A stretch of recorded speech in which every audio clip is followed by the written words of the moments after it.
I'm Seraphina, 23 years old, and I just discovered my parents have been living a lie that could destroy everything I've worked for. What started as hurt feelings over their absence at my college graduation turned into uncovering a web of financial fraud that spans years. They didn't just miss my proudest moment.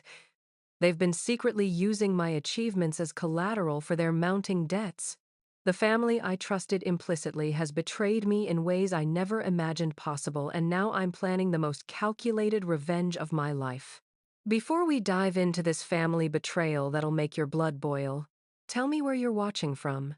Have you ever had family completely blindside you? Hit that like button if you're ready for some serious family karma. And don't forget to subscribe, because this revenge story has twists you won't see coming. Graduation day was supposed to be perfect. 4 years of sleepless nights, part-time jobs, and academic stress, all leading to that moment when I'd walk across the stage with my summa cum laude honors in computer science.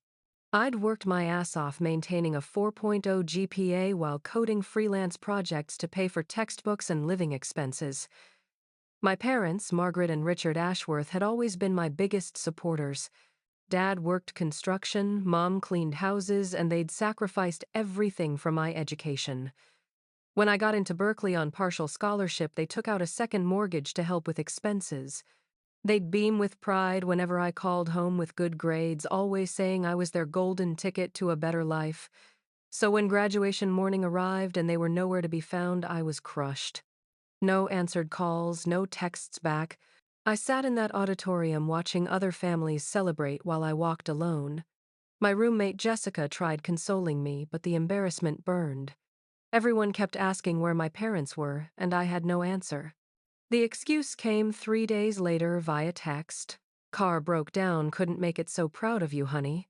It felt hollow, especially since Dad was a mechanic who could fix anything. But I swallowed my hurt and focused on my new job at a tech startup in San Francisco. 2 months into my career, I decided to surprise them with a visit home to Sacramento. I'd gotten my first real paycheck and wanted to take them to dinner, maybe help with some bills. The house I grew up in looked different somehow. Newer furniture, a brand new truck in the driveway. Mom wearing jewelry I'd never seen before. Mom hugged me tight, but something felt off. Her smile seemed forced, and Dad barely looked up from his beer. "We weren't expecting you." That's when I noticed the mail on the counter. Bills addressed to me at their address, which was weird since I'd updated everything to my San Francisco apartment.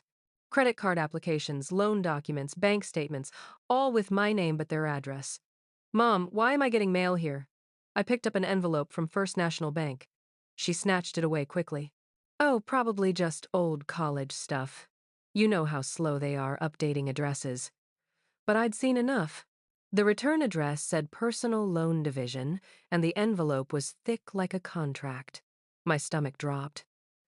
That night I pretended to go to bed early but snuck into Dad's home office. What I found there made me physically sick. File folders organized by date, all containing documents with my forged signature. Loan applications using my credit score, my college transcripts, my social security number. They'd been systematically stealing my identity for over a year. The worst part was a folder labeled Education Investment Strategy. Inside were printed emails between my parents and a loan officer discussing my earning potential and how my Berkeley degree made me a low-risk investment. They'd used my graduation photos, my transcripts, even my job offer letter as collateral for multiple loans totaling over $80,000. One email from Mom to the loan officer made my blood run cold. Seraphina is very responsible and career-focused. She'll easily be able to handle these payments once she's established. We're just bridging the gap until she can take over. Take over? They'd planned this.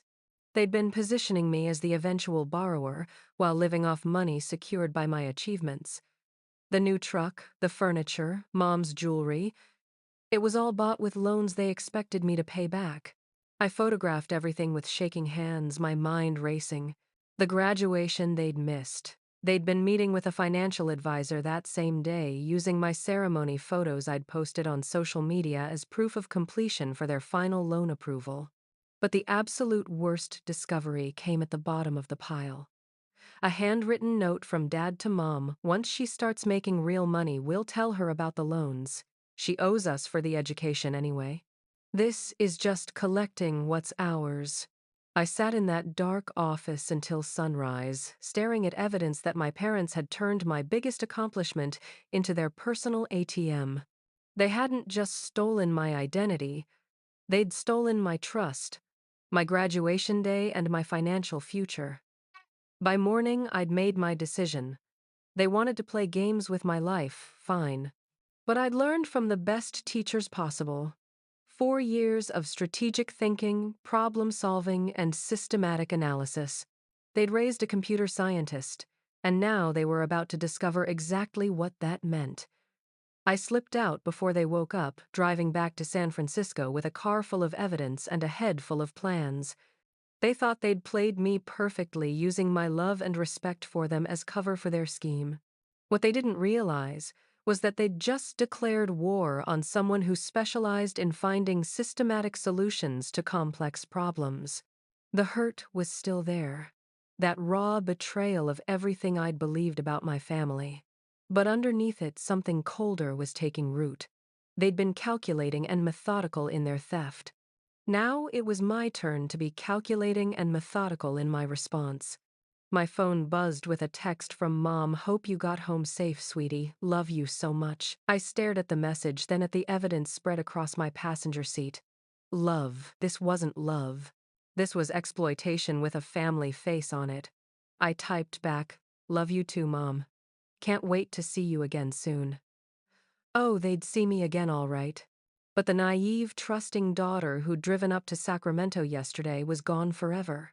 In her place was someone who understood exactly how this game was played and who was about to teach them that the student had become the master. The next morning in my San Francisco apartment, I spread every piece of evidence across my dining table like a crime scene investigation. My programmer brain kicked into analytical mode, treating this betrayal like a complex debugging problem that needed systematic resolution. First step: damage assessment. I pulled my credit reports and nearly vomited. 7 different loans totaling $82,000, all showing me as the primary borrower. My credit score had actually improved because they'd been making minimum payments, which meant this scheme was sophisticated and long-term. They weren't desperate people making desperate choices. They were calculated fraudsters who happened to share my DNA. I called my bank, my credit card companies, every financial institution I'd ever dealt with. The picture that emerged was terrifying.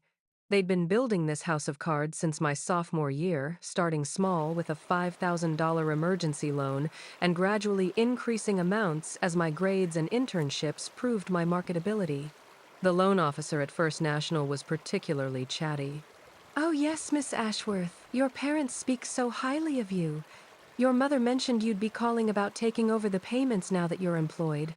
Such a wonderful family arrangement. I played along, gathering information.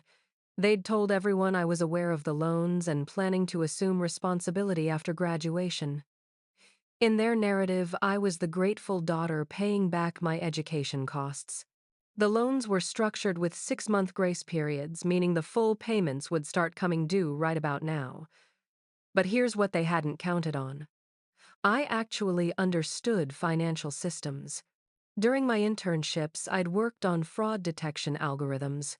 I knew exactly how identity theft cases were investigated and prosecuted. More importantly, I knew how to build an airtight evidence trail that would hold up in court. That afternoon, I visited a lawyer specializing in family financial abuse. Sarah Chen was a sharp woman in her 40s who'd seen every variation of this scam.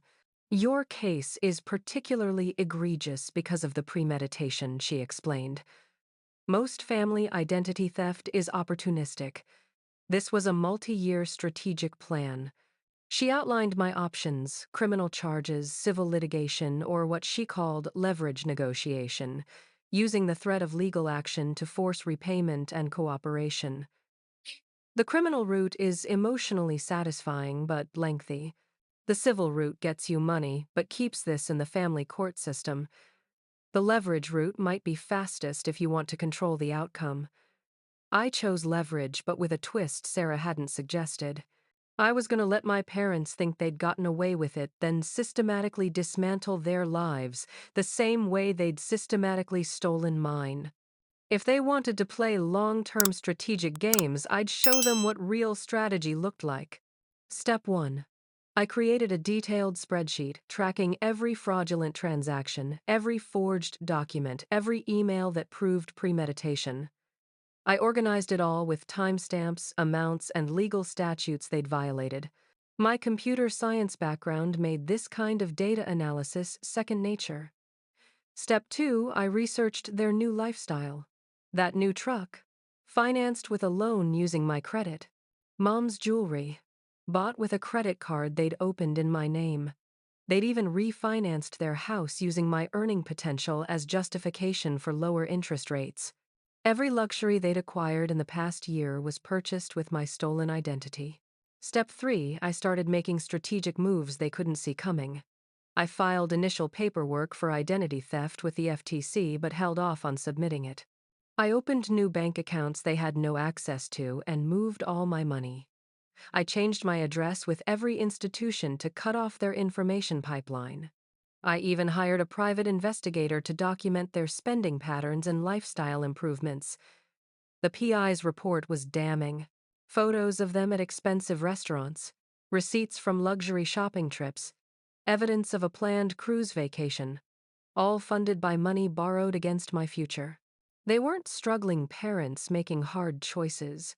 They were grifters living high off their daughter's stolen identity. But the most infuriating discovery came when I hacked into Dad's email. He'd been bragging to his poker buddies about his investment strategy and his smart daughter who's going to set us up for retirement. One email made me see red. Raised her right. She's too family loyal to ever turn on us even if she finds out. We're golden. Family loyal. They'd counted on my love for them as the ultimate insurance policy against consequences. They believed I'd never hurt them even if I discovered their betrayal. That email became my North Star, the reminder of how badly they'd misjudged the woman they'd raised. I spent the next week crafting what I privately called Operation Accountability. Unlike their sloppy fraud, my plan was elegant and systematic. I would give them every opportunity to come clean and make things right. When they inevitably chose to keep lying, I'd trigger consequences that would unfold like a perfectly coded program. The beauty of my plan was its simplicity. I'd use their own greed against them. They'd stolen my identity to live beyond their means, so I'd make that lifestyle the trap that caught them. Every luxury purchase, every fancy dinner, every bragging email would become evidence in their own destruction. I called Mom that Friday, my voice, cheerful and loving. "Hey, I got my first big paycheck. I want to take you and Dad out for a really nice dinner tomorrow night. Somewhere expensive. I want to celebrate with the people who made this possible." Her excitement was genuine. "Oh, honey, that's wonderful. Your father will be so proud. We've been hoping you'd want to discuss your future financial plans with us." "Absolutely," I lied smoothly. "I have so many questions about managing money and building credit. I could really use your guidance."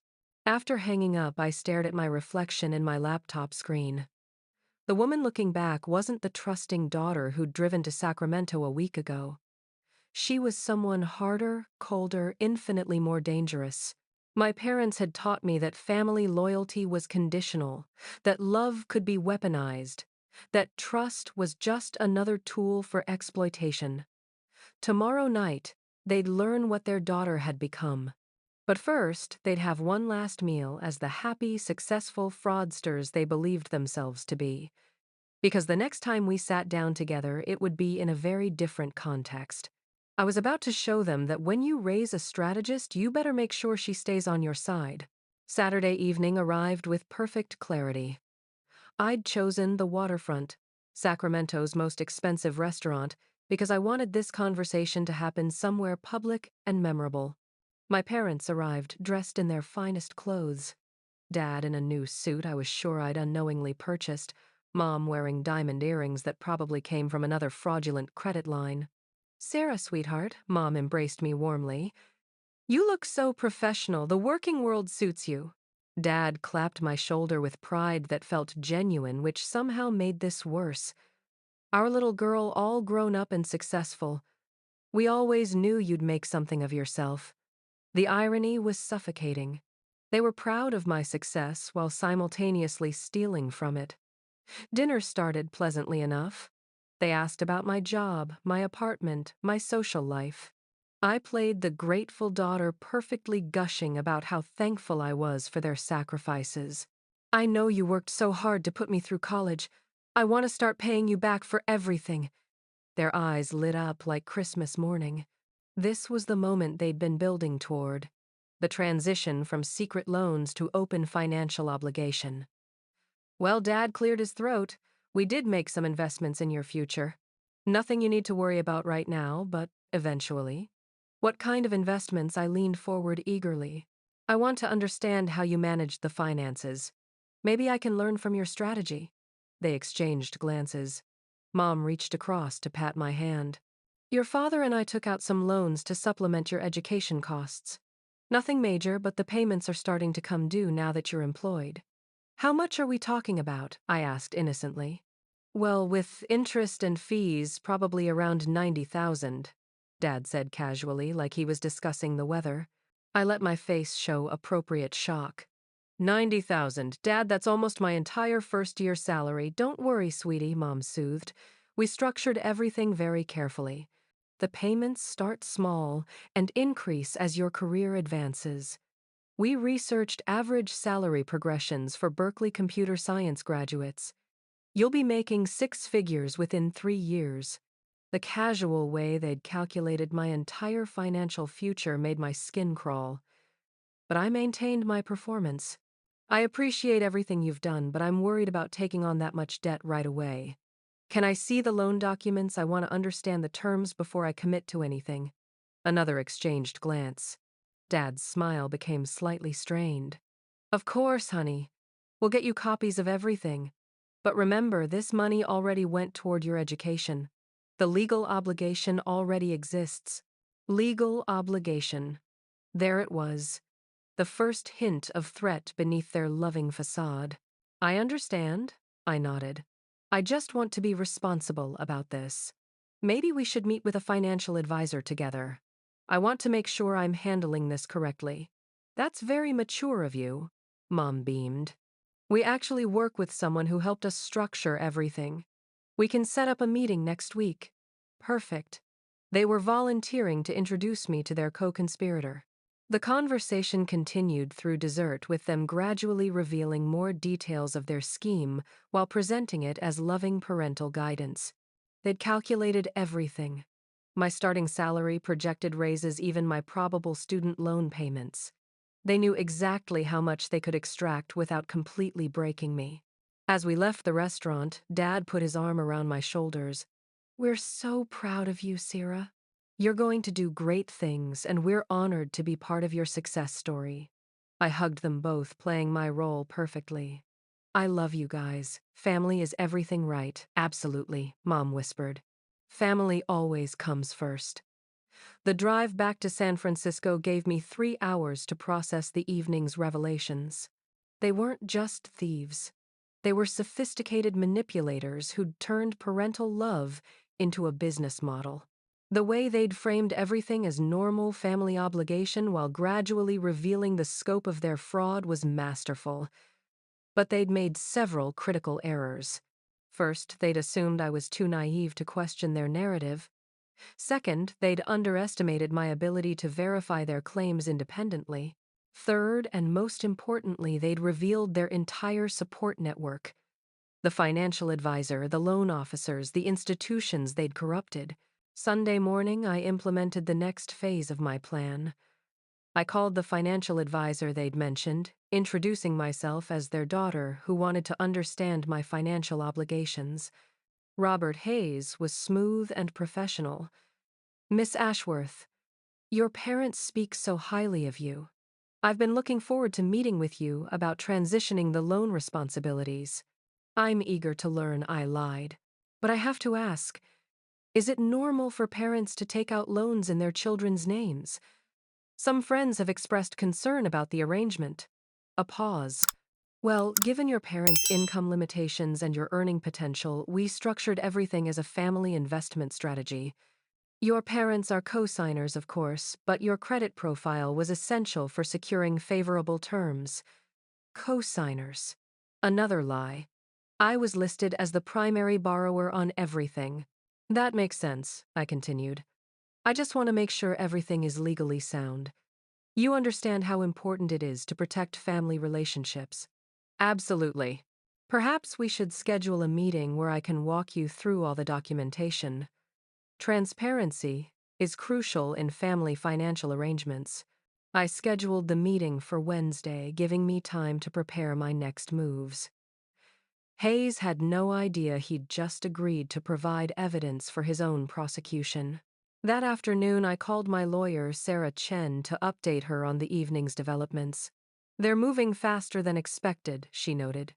The transition meeting with the financial advisor is actually perfect for our case.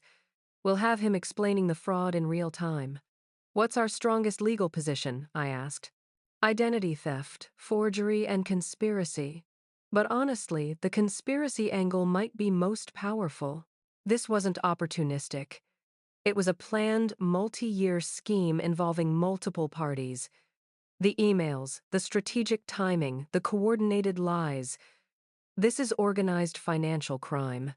Tuesday, I received a call from Mom. Sweetie, Robert Hayes wants to meet Wednesday afternoon. Can you make it to Sacramento? Of course, I replied. I'm excited to get everything sorted out. Sarah, honey, your father and I have been talking, and we want you to know how much we appreciate your maturity about this situation. Not every child would be so understanding about family financial arrangements. The guilt trip was perfectly calibrated.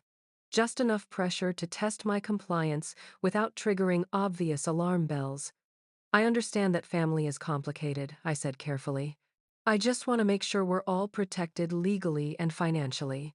That's exactly why we love you so much. You always think about family first. After hanging up, I stared at my phone for a long moment. Tomorrow's meeting would be the last time they'd be able to manipulate me with appeals to family loyalty. By Thursday, they'd discover that their loving, naive daughter had been replaced by someone who understood that true family doesn't require financial fraud to function. I spent Tuesday evening reviewing my evidence files and rehearsing my questions for Hayes. Everything was falling into place with clockwork precision. They'd built their house of cards, assuming I'd be too grateful and loving to question their construction methods. Tomorrow, I'd show them what happened when you taught a computer scientist to think systematically and then gave her a problem to solve. The student had indeed learned from her teachers. Now class was about to end permanently. Wednesday afternoon at Hayes Financial Services felt like walking into a trap I'd designed myself. My parents sat confidently in leather chairs, treating this like a routine business meeting.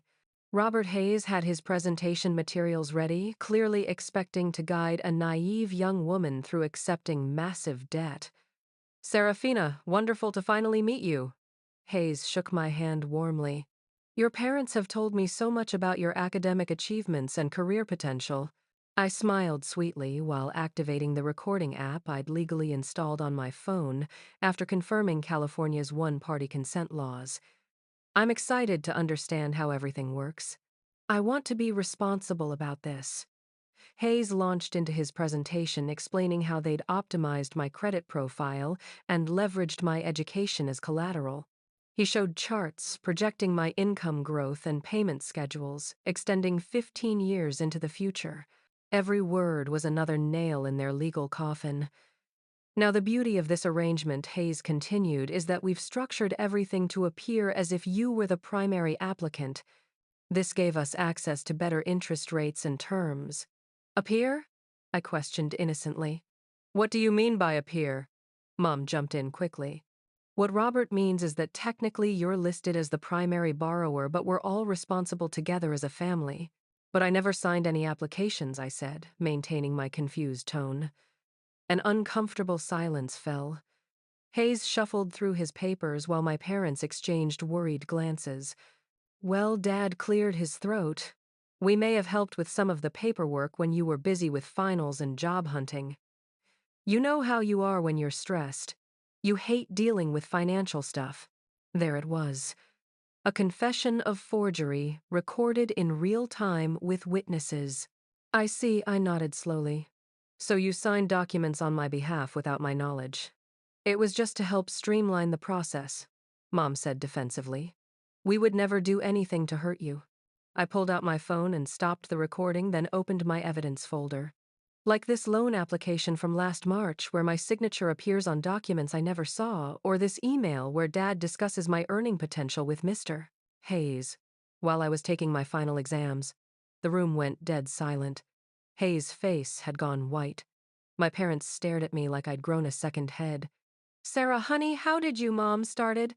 How did I find out about your systematic identity theft? I finished. Computer science major. Remember, I'm good at finding patterns and tracing digital footprints. I placed printed copies of their emails, forged documents, and loan agreements on Hayes's desk. Mr.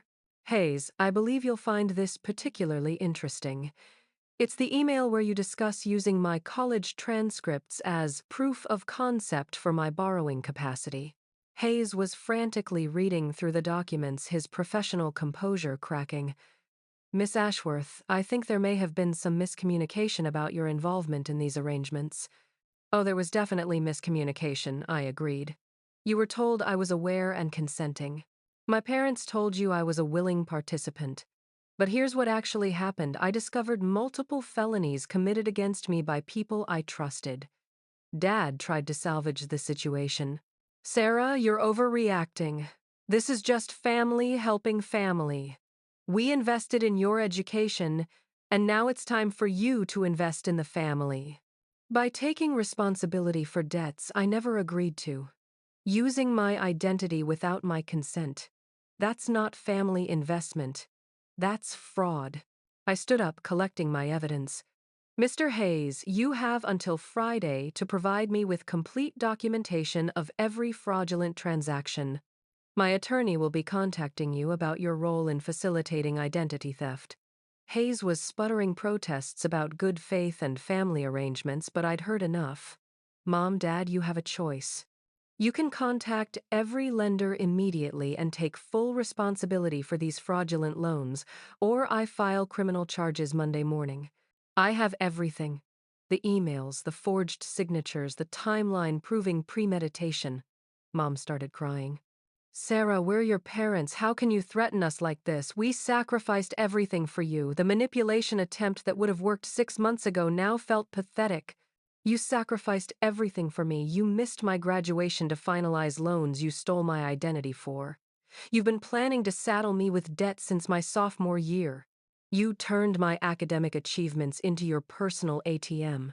Dad's face was red with anger. We raised you, we fed you, clothed you, paid for your education. You owe us. I owed you love, respect, and gratitude, I replied calmly. I gave you all three. What I didn't owe you was my financial future, stolen through fraud. I headed toward the door, then turned back. Oh, and Dad, that email where you said I'm too family loyal to ever turn on you, you raised me to value honesty, integrity, and justice. Congratulations. Your parenting worked perfectly. The drive back to San Francisco felt like emerging from underwater. For months, I'd been drowning in their betrayal without realizing it. Now I could finally breathe. My phone rang constantly. Mom crying, Dad angry, Hayes trying to negotiate. I ignored them all and called Sarah Chen instead. How did it go? She asked. Better than expected. I have recorded confessions of forgery and conspiracy plus a financial advisor who just realized he's facing criminal charges. Excellent. Are you ready for the nuclear option? I thought about Dad's email, Mom's fake tears, Hayes' slimy presentation about my optimized credit profile. These people had turned family love into a business model and my trust into their profit margin. Deploy everything I said firmly. Criminal charges, civil suits, credit agency, notifications, everything. I gave them a chance to make this right, and they chose to double down on the lies. Consider it done. By Monday morning, they'll understand that actions have consequences. That evening, I sat in my apartment looking out at the San Francisco skyline. Tomorrow, I'd start the process of reclaiming my identity and my future. My parents had taught me that family was everything, but they'd forgotten to teach themselves that everything includes honesty, respect, and genuine love. They'd created a monster. A woman who understood systems, valued justice, and refused to be victimized by people hiding behind familial obligations. Now they were about to discover exactly what kind of daughter they'd actually raised. Monday morning arrived with the precision of a perfectly executed code deployment. Sarah Chen had worked over the weekend, and by 9 a.m., multiple systems were in motion simultaneously. Criminal complaints filed with Sacramento County District Attorney's Office. Civil litigation paperwork served to my parents and Robert Hayes. Credit agency fraud alerts triggered across all major bureaus. Federal Trade Commission identity theft reports submitted with complete documentation. My phone started ringing at 9:15.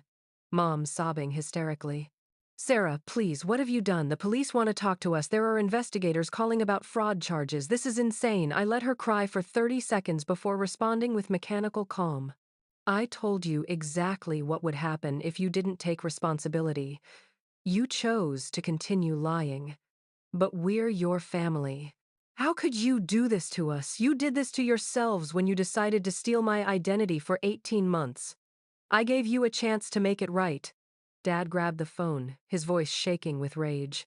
"You vindictive little bitch. After everything we've done for you, we could go to prison because of your selfishness. You could go to prison because of your crimes," I corrected. "Identity theft, forgery, conspiracy to commit fraud. Those are felonies, Dad. Maybe you should have considered consequences before you started celebrating your investment strategy with your poker buddies." The silence was deafening. He hadn't expected me to know about his bragging emails. "How long have you been planning this?" he whispered. "Since the moment I found your files. Did you really think I'd just accept $90,000 in fraudulent debt because you asked nicely? You raised me to be smarter than that." Over the next few days, their world unraveled with mathematical precision. Hayes Financial Services was raided by federal investigators. Robert Hayes himself was arrested after they discovered he'd been facilitating identity theft for multiple families, using children's credit profiles to secure loans for parents. My case was just the tip of an iceberg that brought down his entire operation. The local news picked up the story. Sacramento financial advisor arrested in multifamily identity theft scheme. Seeing my parents' shocked faces in the courthouse footage felt surreal. They looked genuinely bewildered that their actions had led to public humiliation and legal consequences. My extended family's reaction was swift and brutal. Aunt Linda called me crying, apologizing for not seeing the signs. "We wondered how they were affording all those nice things on their salaries, but we never imagined. Sarah, I'm so sorry. We should have protected you." Uncle Mike was more direct. "Your parents always thought they were smarter than everyone else. Guess they found out different." He'd immediately cut all contact with them, as had most of Dad's siblings. The financial unraveling was equally devastating. The new truck was repossessed within a week. Their refinanced mortgage was called due immediately when the fraud was discovered. Mom's jewelry, Dad's tools, everything purchased with stolen money had to be surrendered or sold to pay restitution. But the social destruction was what really broke them. Dad lost his construction job when his arrest made the news. Mom lost her cleaning clients when word spread through their small community. Their church friends, neighbors, poker buddies, everyone abandoned them once the truth came out. The most satisfying moment came when I received a call from their landlord. "Yes, landlord. They'd lost the house and were renting a one-bedroom apartment across town. Miss Ashworth, this is Bill Martinez. I'm your parents' landlord, and they've listed you as a reference for their lease application. They claim you'll be helping with rent payments." I almost laughed. Even now, they were trying to use my name for financial benefit. "Mr. Martinez, I'd strongly advise against renting to them. They're currently facing multiple felony fraud charges and have no legitimate income. If they listed me as financially responsible for their rent, they're lying to you the same way they lied to everyone else. Jesus. Thanks for the heads up. I'll be rejecting their application immediately. That evening, Mom called one last time. Her voice was hollow, defeated. Sarah, we're going to be homeless. Your father can't find work, I can't get cleaning jobs, and no one will rent to us. You've destroyed our entire lives. For just a moment, I felt the old guilt trying to surface. Then I remembered their email about my earning potential and Dad's confidence that I was too family loyal to ever fight back. You destroyed your own lives when you chose crime over honesty. I offered you a path to redemption, and you chose to double down on lies and manipulation. Where's your compassion? Where's your forgiveness? We're your parents. My compassion was extended when I gave you the chance to come clean. My forgiveness was offered when I suggested we work together to fix this. You chose greed over grace and fraud over family. Those choices have consequences. So that's it, you're just going to let us suffer. I thought about graduation day sitting alone while they met with financial advisors. I thought about their calculated emails discussing my future like a commodity. I thought about their assumption that family loyalty made me exploitable. I'm going to let you experience the natural consequences of your actions. Something you should have taught me as a child but apparently never learned yourselves. After hanging up, I felt something I hadn't experienced in months: peace. The constant anxiety of being victimized was gone. The fear of financial ruin had evaporated. The shame of being exploited by people I loved had transformed into pride in my ability to defend myself. My parents had taught me many valuable lessons, just not the ones they'd intended. They'd shown me that trust must be earned continuously, that family obligations flow both ways, and that love without respect is just manipulation wearing a prettier mask. Most importantly, they'd taught me that sometimes the people who claim to love you most are the ones you need to protect yourself from most carefully. It was a harsh lesson, but an invaluable one that would serve me well for the rest of my life. The daughter who'd driven to Sacramento seeking answers was gone forever. In her place was a woman who understood that true family is built on mutual respect and genuine care, not blood relation and financial exploitation. 6 months later, I was sitting in my new apartment, a beautiful 2-bedroom in Soma I could actually afford now that I wasn't carrying $90,000 in fraudulent debt. The criminal trials had concluded with my parents pleading guilty to avoid lengthy prison sentences. They received 2 years, probation, community service, and a restitution order that would take them decades to fulfill. Robert Hayes received 5 years in federal prison after investigators discovered he'd been running similar schemes with dozens of families. The ripple effects destroyed his entire network of co-conspirators. My case had become the foundation for a federal task force investigating family financial abuse. The civil suits were equally satisfying. Every fraudulent loan was declared void, my credit score was fully restored, and I received substantial damages for identity theft and emotional distress. The money couldn't undo the betrayal, but it funded a comfortable life and a hefty emergency fund that would prevent anyone from ever financially manipulating me again. More importantly, I'd gained something invaluable: absolute clarity about who deserved space in my life. My chosen family had revealed itself through this crisis. Jessica, my college roommate, had driven to Sacramento to support me during the criminal proceedings. My coworkers at the tech startup had rallied around me when the story went viral, sharing their own experiences with family financial abuse and offering unwavering support. Sarah Chen had become more than my attorney. She'd become a mentor and friend who taught me that seeking justice wasn't vindictive, but necessary. You didn't just save yourself, she'd told me after the sentences were announced. Your case helped dozens of other families recognize similar fraud patterns. The most unexpected relationship came through my Aunt Linda, my father's sister, who'd immediately cut contact with my parents after learning about their crimes. She'd reached out with tearful apologies and genuine remorse for not protecting me.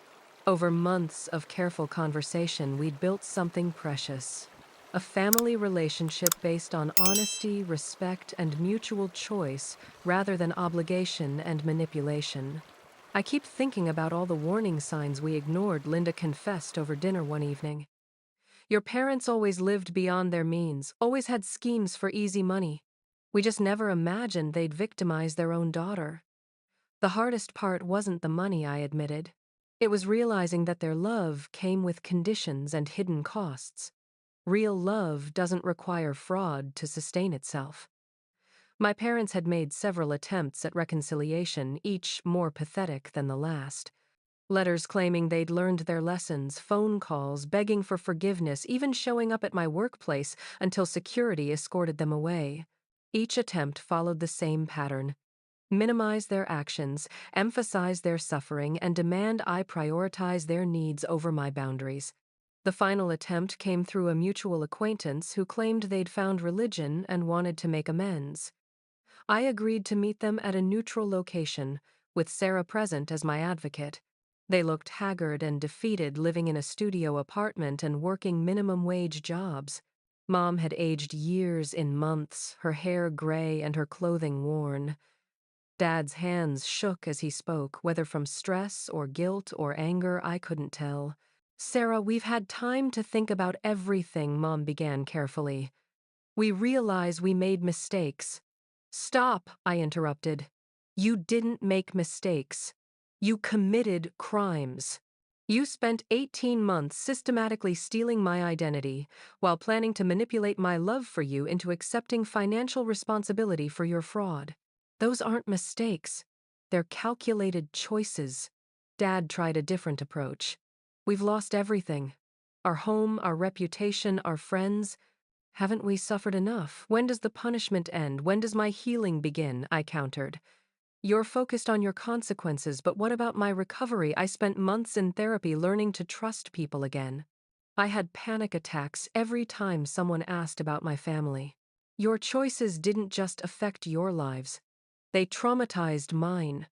The meeting lasted 30 minutes and accomplished exactly what I'd expected: confirmation that they still didn't understand the magnitude of their betrayal. They wanted forgiveness without accountability, relationship without responsibility, love without respect. After they left, Sarah and I sat quietly for several minutes. How do you feel? She asked. Free, I replied honestly. For the first time since this started, I feel completely free. That freedom has defined my life ever since. I've thrived professionally, earning promotion after promotion based on merit rather than family manipulation. I've built meaningful friendships with people who value honesty and reciprocity. I've dated carefully, applying the hard-won wisdom that love without respect is worthless. Most importantly, I've become an advocate for other victims of family financial abuse. I speak at conferences, write articles, and consult with law enforcement on recognizing sophisticated identity theft schemes. My story has helped dozens of people recognize similar patterns in their own families and take action to protect themselves. The naive young woman who drove to Sacramento seeking answers would be amazed by who I've become. Stronger, wiser, more cautious about trust, but more generous with genuine affection. I've learned that family isn't determined by genetics, but by consistent patterns of love, support, and respect. My real family now includes Jessica and her husband, who've become the siblings I never had. Sarah, who taught me that seeking justice is an act of self-love. Linda, who proved that family members can choose each other despite shared DNA with problematic relatives. My coworkers and friends who've shown me what unconditional support actually looks like. Sometimes people ask if I regret pursuing criminal charges against my parents. The answer is always the same: I regret that it was necessary, but I don't regret protecting myself and others from their crimes. Enabling destructive behavior isn't love. It's codependency, disguised as compassion. My parents taught me their most valuable lesson completely by accident: that when someone shows you who they really are, believe them immediately. They showed me they were people who would exploit family bonds for financial gain, manipulate love for personal benefit, and prioritize their comfort over my well-being. I believed them acted accordingly and built a beautiful life free from their toxicity. Have you ever had to choose between family loyalty and your own well-being? Sometimes the people who claim to love us most are the ones who hurt us deepest. Drop a comment sharing your thoughts on family karma and justice. Do you think some betrayals are unforgivable? Or should family always get second chances? If this story resonated with you, please hit that like button and subscribe for more real-life drama and justice stories. Share this with someone who might need to hear that it's okay to protect yourself from family exploitation.